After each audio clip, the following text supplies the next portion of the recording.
Welcome back to another episode of Christian Natural Health. Today, I am very excited to have Dr. Lorenzo Cohen and Alison Jefferies with us. Dr. Cohen is the Richard E. Haynes Distinguished Professor in Clinical Cancer Prevention and Director of the Integrative Medicine Program at the University of Texas MD Anderson Cancer Center. Dr. Cohen conducts research examining integrative medicine practices such as meditation, yoga, acupuncture, and other strategies aimed at reducing the negative aspects of cancer treatment and improving quality of life. He's also conducting research to demonstrate that lifestyle changes can influence cancer outcomes. In addition to publishing more than 125 scientific articles in top medical journals and numerous book chapters, Dr. Cohen and his wife, Allison, have published their own book entitled Anticancer Living, which outlines 6 pillars of lifestyle change to support health and well-being and reduce the risk of cancer. Dr. Cohen is in fact living proof that this approach works, as the day he finished his book, he received notice that he himself had cancer. He then lived his book and is today cancer-free. Thank you. We're glad to be here. Our pleasure. So, Dr. Cohen, that's so ironic that the day you finished your book, you were diagnosed with cancer yourself. What was that journey like? Well, in the introduction, you said I'm living proof that, what I recommend works. I guess the flip side is maybe I'm not living proof that it works because I ended up getting cancer. But my cancer diagnosis was actually of a melanoma, one of the cancers that is on a precipitous rise in our society. And in fact, my behavior today and lifestyle factors today, last year, 5 years ago, isn't necessarily relevant to the original, let's call it, cause of the cancer, meaning the scorching sunburns that I had during my adolescent years, which we now know that 5 or more scorching sunburns under the age of 20 increases risk of melanoma by up to 80%. A staggering risk factor. But it's my behavior since then that can create a body that is either inhospitable or more hospitable for that original mutated cell, because cancer starts with one cell, to grow and thrive in my body. And that's the case, of course, for all cancers. It starts with an initial mutation, and then our body either controls that and brushes it aside and it doesn't cause harm or threat, or it sort of evades all the processes that are supposed to be in place to keep things in check. At the time, actually, of be on the biopsy table and getting the results that the cells were malignant, in a weird way, it was almost a relief, not a relief that, oh, finally I get to experience cancer after studying it for 25 years, but almost the relief that, now I get to focus on myself. Now I get to put in place even more the lifestyle factors that I know are good for me, regardless of preventing and controlling cancer, just to feel good and to live my fullest life, let's say, being able to say no to more things and only yes to the things that really matter and are aligned with my meaning and purpose. Right. That was really sort of, in a weird way, that sort of raw emotional first response was relief in a weird way. I know that may sound weird to some of the listeners. Being so embedded in cancer, I've been at MD Anderson now almost 25 years. I wasn't concerned of what comes next, because depending on the type of cancer, and we didn't know that first day, I was at the best place in the world to be diagnosed with cancer, and all my colleagues I knew were going to come up with the best treatment plan. So that aspect wasn't a concern, and the biggest negative side, let's say, wasn't my own mortality. It was the concern for my family, and in breaking the news to our young children, that kind of fear and concern that they had. And this this sort of switched the dynamic because we had, I'm an educator by training, and we had been speaking to groups and giving workshops and talking about anti-cancer living for quite some time. And so we were scientist and educator, we're husband and wife. We had these roles, and suddenly we were cancer patient and cancer caregiver. And so that switch has really just deepened our understanding and commitment to anti-cancer living and what we know needs to happen. And so for me, when he got that diagnosis, after my own sort of, taking a few freaky deep breaths, I, took on that role of cancer caregiver and trying to support him in taking that time for himself to do the things that we know really can help you with a cancer diagnosis or to avoid one in the first place. Right. Yeah. And I love what you guys are talking about, of this idea that cancer it has to thrive in the right environment. So when I first started naturopathic school, there was this theory, this phrase that one of my professors mentioned, that if you're trying to get rid of the mosquitoes in a stagnant pool of water, there's two ways you can do it. You can kill them one by one, or you can drain and aerate the swamp and they'll leave. So that's exactly right. I love it. That's a nice metaphor. Yeah. Mm-hmm. So you advocated a holistic approach even before this. What's got you started on that path before you kind of had that awareness on your own? Well, my training's as a medical psychologist, health psychologist. So my focus has always been in the area more generally of behavior.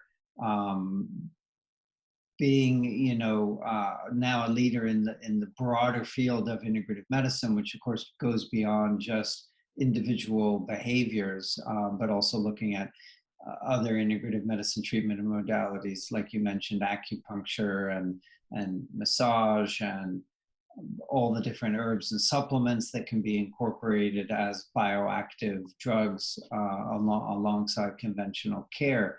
Kind of expanded the scope of what we look at, but fundamentally, and it didn't take very long after delving deep into the field of oncology, it's clear that the majority of cancers are caused by, or the risk factors related to the majority of cancers are within our own control, our own behavior. Obviously, first and foremost, we know smoking is the number one preventable behavioral factor linked with cancer. But the past, 10 years, even more so, the link between diet and exercise and the link between sleep and sleep quality and immune function and changing vulnerabilities to cancer. Individuals who sleep 6.5 hours or less have increased all-cause mortality, as well as specific cancers. And these same factors being extremely relevant after a diagnosis of cancer. Patients who are struggling with mental health issues, depression or anxiety, even if it's a reactive, meaning because of their diagnosis, they don't live as long. Individuals who do not have a good social support network do not live as long after a diagnosis of cancer. So, early on, I wasn't necessarily practicing what we preach. So an example of this is our monthly lecture series, where we bring in an integrative medicine speaker from the outside, and we would serve lunch, and we would serve whatever the hospital is on their menu. So, a sandwich with different cold cuts and a bag of chips and a cookie. And that's what we're feeding people when they're hearing about how important nutrition is to prevent cancer. And we're sitting in a cancer hospital, and that's a whole other conversation of what we feed our poor patients. But it became clear, early on, that we really need to practice what we preach, all the way down to what we feed our guests when they come to our lectures. So, that was at an academic level, but, this also was a process from the family level as well. We, when we moved to Houston, Lorenzo started working at MD Anderson Cancer Center, and I was teaching, and we then started a family. And we realized, Lorenzo would come home talking about really the interesting research going on between cancer and lifestyle that he was doing, that colleagues were doing. And I thought, well, we have all of this information and we should be, filling the toolbox for our children and giving them skills and approaches to living that they can take with them for the rest of their life, so that they can have some ammunition, as life goes up and down. And so we started making changes in their life. And like Lorenzo said, we realized we weren't doing it in our own life. And so then we started making changes with our friends in groups, so that when we got together, we would have vegan options and tons of vegetables, and it became kind of a competition who could make the best vegetable dish. And so it was fun, right? And that didn't mean that you didn't have a glass of wine, or it's not about taking things out. It's really important. It's about bringing new things in. And they eventually push out more of the sort of the foods that aren't as healthy, and so that your mainstay are the healthy foods, and then you have an occasional treat. You treat yourself to things that you enjoy. So that was how we evolved and started speaking in Houston and around the country, and decided to write our book. And then what kind of led to writing the book was actually initially, I saw in the halls of MD Anderson how so few physicians, as well as other scientists, really understood the breadth and, in fact, depth of the link between lifestyle factors and cancer. Yes, some stuff about obesity and fiber is good, stress is bad, but they didn't really understand, how much data existed. And when you move out of even the oncology environment to the general population, most people do not know that cancer is preventable, and that the lifestyle choices we make every day influence. They do about diabetes, they do about heart disease to some degree, but most people think, well, cancer runs in families. Cancer is not something I can avoid. It's either random or it's in your genes. And in fact, neither one of those account for the majority of cancers. The majority of cancers are lifestyle. And we know that now, and that's very well accepted. And so what didn't really exist in the lay literature was a very evidence-based and prescriptive recommendation to the general population on how to decrease your risk. There's no promises in any of this, but this is all about risk reduction. But to sort of counter a little bit of what Lorenzo's saying, one of the things we also talk about is that, if you've smoked or if you've done whatever, there's no guarantees that that is the cause of your cancer. And so it's very important to understand that. It's also very important to not be beating yourself up, with guilt, blame, or shame. And you have to just start from where you are this very day and move forward by making small changes. And each small thing you do and gentleness with which you treat yourself is so critical, because we can't change the past. It doesn't, it's not where you want to focus your efforts, whether you have a cancer diagnosis or any of the other non-communicable diseases. Yeah, so kind of along those lines, if you're speaking to how toxic these negative emotions can actually be and sort of counterproductive. And you guys' clinical experience, how important would you say mental emotional health is to healing cancer or anything else?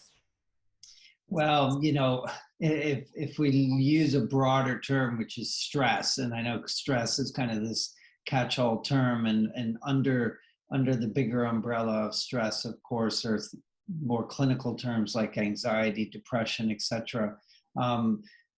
Chronic stress impacts every single biological system in our body. And in our book, Anticancer Living, we talk about what are called the cancer hallmarks, the biological processes where one or more of them need to be activated to allow that mutated cell to grow and thrive in the body. And what we talk about in our book, the mix of six, the 6 areas, and the second one being stress management. Chronic stress activates every single cancer hallmark. It decreases our immune system. It increases inflammation. It actually, there's evidence to show that chronic stress will increase the proteins and the biological processes that allow a cancer cell to break off from the primary site and float around the body, land somewhere else, find a new home, and start to grow again. That's the definition of metastasis. And so chronic stress activates all of these processes, let alone, of course, being related to heart disease and Alzheimer's, and essentially a risk factor for exacerbating all non-communicable diseases. That's kind of the direct effect, but we also know that chronic stress can sabotage all our healthy intentions. And so, within the mix of six, we talk about social support and connection and chronic stress as the first two. And if those are not lined up, then all your other behaviors that you're engaging in to try and lose weight or to get healthy are going to be minimized. And in fact, there's actually evidence in clinical trials showing that the benefits of a healthy meal are diminished for individuals who are experiencing unmanaged chronic stress. And starting, we put love and support as the first pillar to focus on. And in order to combat stress and to figure your way forward, you really need to have a team around you, whether you're the person with a cancer diagnosis or you're the caregiver. You each need your own team. And that team of people helps you to then step forward. Because so often, like Lorenzo's saying, you get sabotaged because you go to work and it's somebody's birthday, and then there's drinks after work, and the lunchroom, and you feel badly because you thought, I was going to make a clean start today. And so what you really want to do is back up and have that social support in place where I've discussed with you, this is what I'm going to do, or I've got a good friend, or I've got somebody online, and I say, okay, these are the changes I'm going to make. I'm going to start tomorrow, and that you're partnered with somebody who is going to support you, be that cheerleader, or who is going to take it on with you to make that change. So it's really critical that you set yourself up for success, because that's what you feel great. It's positive contagion. You sleep well, you get up, you have a healthy meal, you walk around the block with your friend, you take a yoga class, or you learn how to meditate. So it's all reinforcing, and that's really where we function best. And that's essentially, looking at these lifestyle factors with their positive synergy together. And a lot of the research that exists in the area of lifestyle, unfortunately, is coming up often short. And healthcare professionals will look to the data of some dietary intervention and say, well, the effect was modest, but it was a dietary intervention separate from exercise, separate from trying to tackle the barriers for engaging in the modified diet, which include social support, meaning if it's not a household-based intervention, it's unlikely that the target person trying to make the change is going to be able to sustain it if they don't have the whole household involved in this. If they're not managing their stress, it's likely that it's not going to be a sustainable dietary change. And something we haven't spoken about is that, when he was unwell, I wanted to do absolutely everything that I could to help. So if that meant, introducing something new to our house, and all of us in our house trying to learn something new to support Lorenzo, in the process, we're also getting healthier. And so people who are around you who offer to help, it's the perfect opportunity, whether you can say it or your partner needs to say it or a good friend says it. These are the kinds of foods that she's really, or he's really trying to eat more of. Here are 4 recipes. Could you bring one a week? So you want to mobilize people to be able to support you in healthy ways, and in turn, they get to give to you and learn something new potentially. Absolutely, yeah. So you're describing this whole general picture of remove obstacles to cure, give the body the building blocks it needs to heal, and you can't separate them. I love it. Great. So tell us a little bit about the 6 pillars that you keep alluding to that are from your book. What are they? And, why did you choose those and why are they in that order? Well, just to list them off. So love and support, as we said, stress, sleep, exercise, diet, and exposure to environmental toxins. Perfect. So those are the 6 that we focus on. And as Lorenzo talked about, we want that synergy. So even though you can't attack all 6 of them at once, your levels are going to be different. It's really important that you think about it as a whole. And that also takes off the pressure that if you've got one area that is really always being super tough, that you can still be doing important work in other areas until you figure out how to address right your most challenging area. And the key from the evidence base, and again, being the scientists and needing to bring forth the evidence to the community, and in particular my colleagues within the field of oncology, each of these 6 factors are related to, again, the biological processes that will increase or decrease a risk of cancer.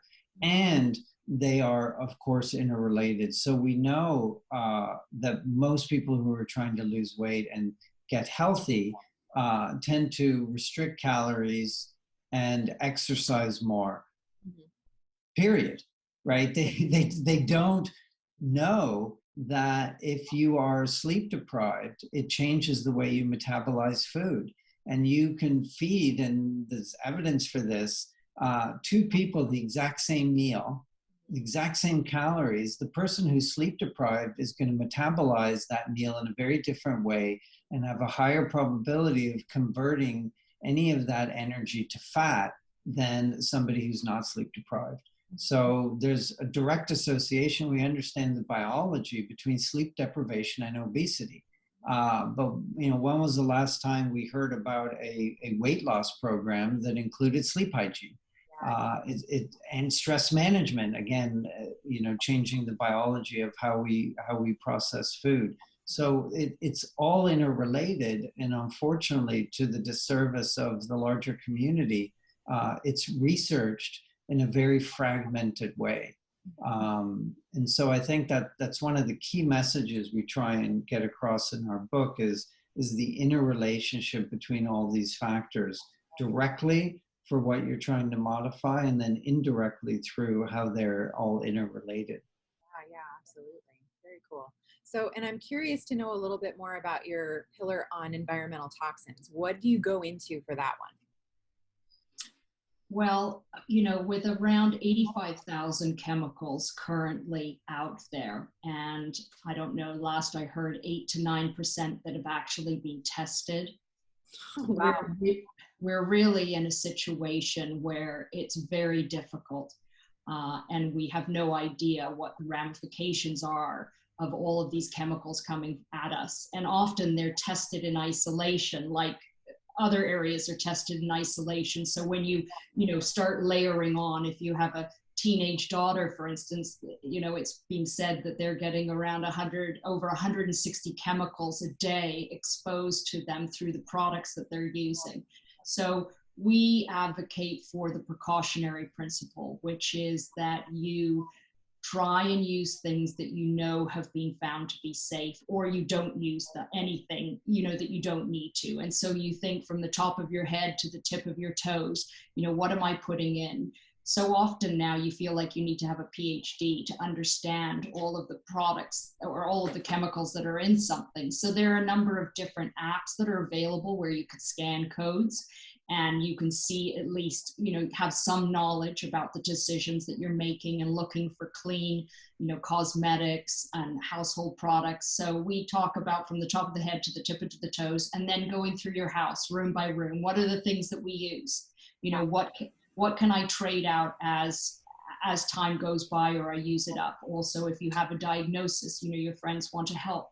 This is a perfect thing. They can come into the house and, replace your household products with things that do not challenge the system, because ultimately we want our systems to work in the most efficient and effective way when combating disease. And if they're laden with chemicals, it becomes more and more challenging. You can place some of these environmental toxins into two different categories, certainly when it comes to cancer.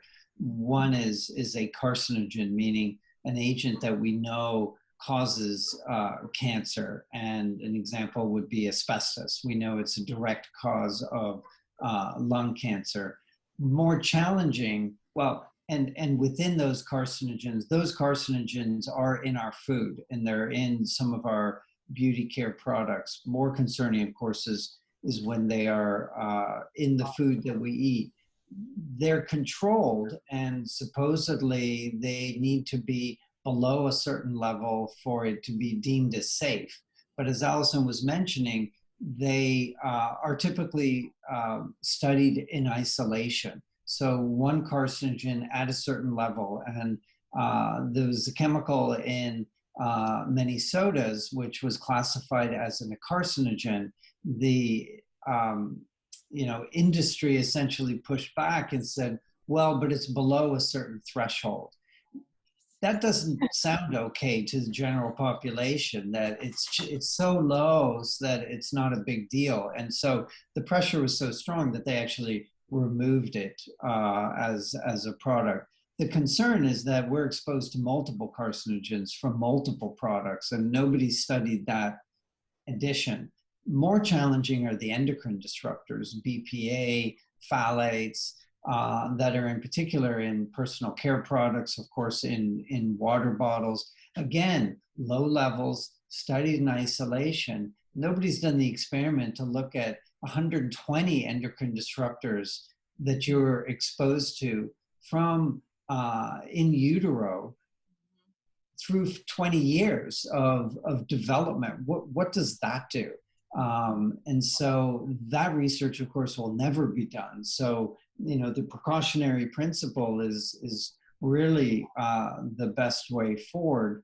And, relying on the general population to put pressure on industry to clean up their act. And we have seen that pressure from the public actually can create change. I'm sure, but with your dollars. Yeah.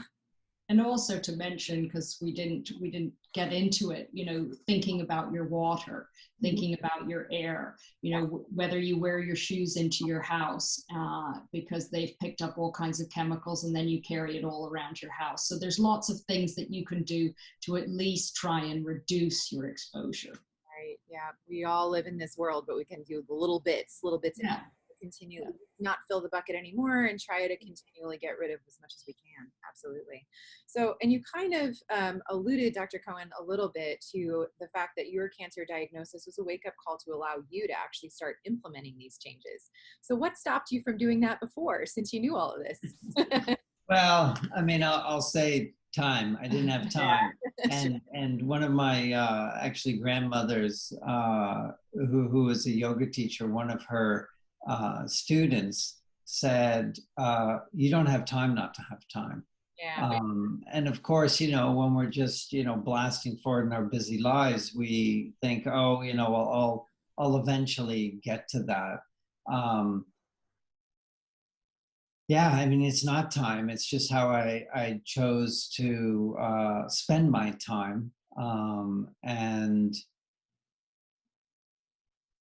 I'm not making any excuses, but my weak link, is I believe, for most people, the hardest one. We have to eat every day. So we can make a choice of this versus that. We don't have to exercise, but we can multitask exercise. So I have a recumbent bike that was under my desk, going for walking meetings, taking the stairs. I could incorporate physical activity and movement into my day while I'm doing other things. But stress management, stopping, meditating, doing yoga, not only can you not multitask that by definition, it's also not rewarded in our society. If I come in on a Monday morning and I tell my boss, well, my boss is very supportive, but if I tell the typical boss, I spent 2 hours each day on the weekend in meditation. You don't get as positive a look as if you say, I worked 4 hours each day, and the project is further along now. That historically has been more rewarded in our society. Stopping and pausing and seeking calm in your life is not the Western way. Well, we also know that if you're feeling that you need to be working, that by taking that time and actually stopping and spending some time, for example, meditating, you're actually more productive in the time that you do have. And I think that, for many of us who've grown up in different cultures, it depends on what your lifestyle was like. Certainly faith and prayer is a wonderful mind-body tool to use and part of everyday practice. But there are also things like, meditation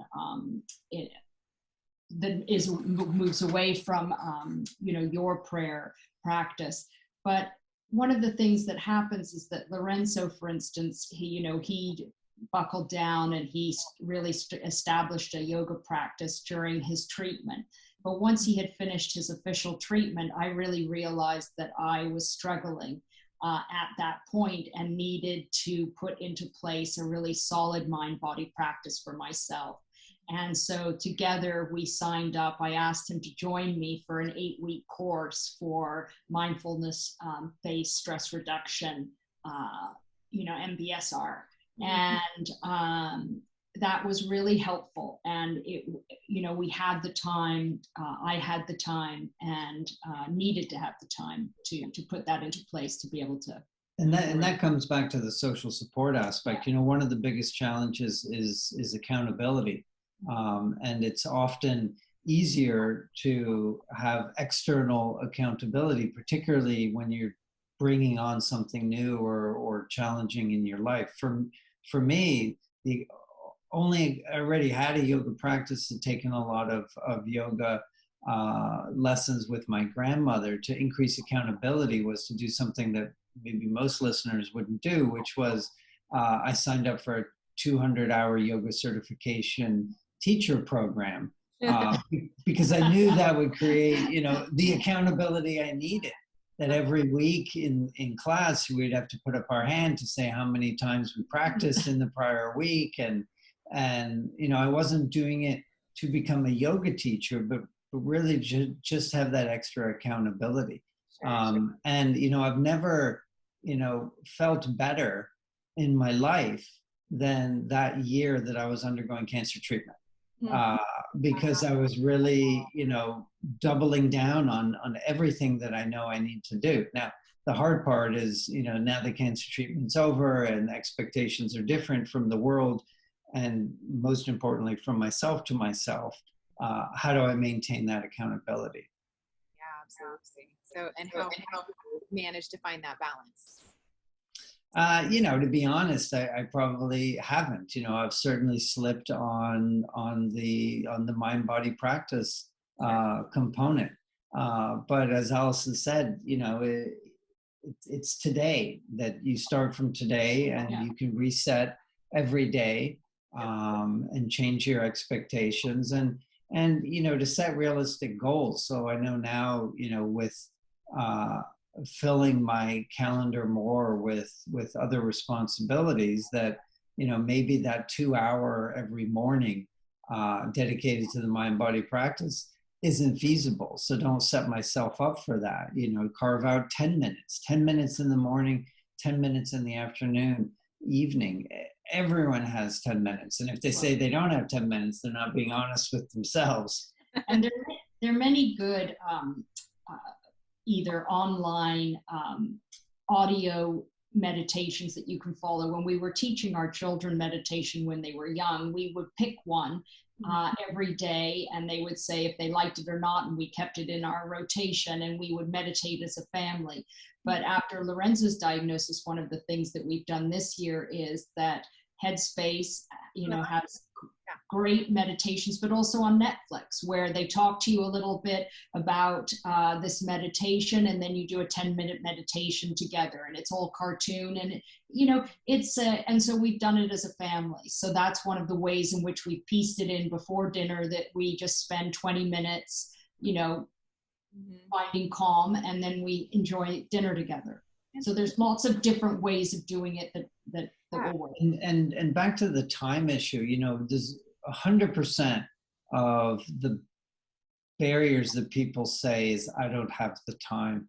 And the evidence here is really clear that individuals, and these are done in randomized trials, where a beautiful experiment was the study out of India that randomized medical students to a yoga program, an exercise group, or they were in a usual, do nothing group.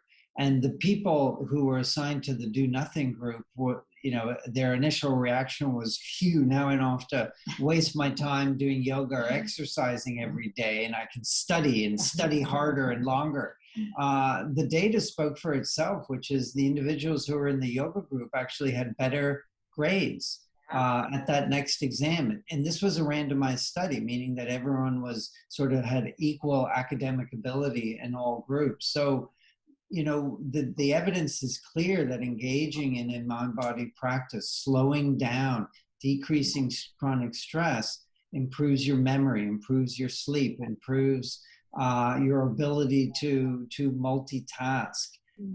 So, it gives you more time, and it doesn't feel like that at first, because it takes a bit of time to reap the benefits of changing your brain, which is what happens when you decrease stress and increase calm in your life. But we can almost guarantee you that you will have more time if you better manage stress in your life. Absolutely counterintuitive, but absolutely true, for sure. So is there anything I have not asked you, either one of you, that you want to make sure you leave with our audience? I think just sort of repeating that, don't settle on stress, guilt, or blame. Settle on where you are today, and this feeling that if you do want to make change in your life, that you can absolutely do it, and that you can form a team around you to make it successful, so that the small steps will lead you where you want to go. Right. Absolutely. Yeah, and self-compassion is just critical. I remember, I think it was the Dalai Lama who commented when he first came to the United States, he'd never encountered a population. He's encountered a lot of populations around the world who had such low self-worth and self-esteem at the individual level. And so self-compassion and, taking one day at a time. And this is hard, changing these embedded behaviors is extremely hard, and a lot of the portions of our society don't want us to get healthy, to avoid junk food, to change this aspect of our lives. So I believe we're on a very new frontier now, partly because of the evidence and the link between lifestyle and the majority of non-communicable diseases. So we're starting to see a shift, but it's still kind of going against the vein. So it's hard work. And so be compassionate with yourself and celebrate the successes every day. Try and focus on the positive, because another aspect that we haven't gotten into is the aspect of gratitude, and being aware of all the positive things that are happening around you. Our brains, I believe, evolutionarily speaking, are hardwired to find the negative, because finding the negative, the danger, the thing that can cause threat in your environment was evolutionarily adaptive. It allowed you to get out of danger. It allowed you to predict danger so that you're not in that situation. We actually don't live, although we may think we do, we don't live in a very dangerous world relative to our hunter-gatherer ancestors. So it takes work to see the positive. And the more you see the positive, the more that you are going to spontaneously be aware of all the good that surrounds you. Absolutely. Fantastic. So where can people go to learn more about you? Well, they can visit our website at anticancer-living.com. And if they're interested in our book, Anticancer Living, they can find that on Amazon or wherever you buy books. Okay, fantastic. Well, I will link to those in the show notes, and thank you guys so much for your time and your expertise. Really appreciate it. Our pleasure. Thanks for having us. Thank you so much.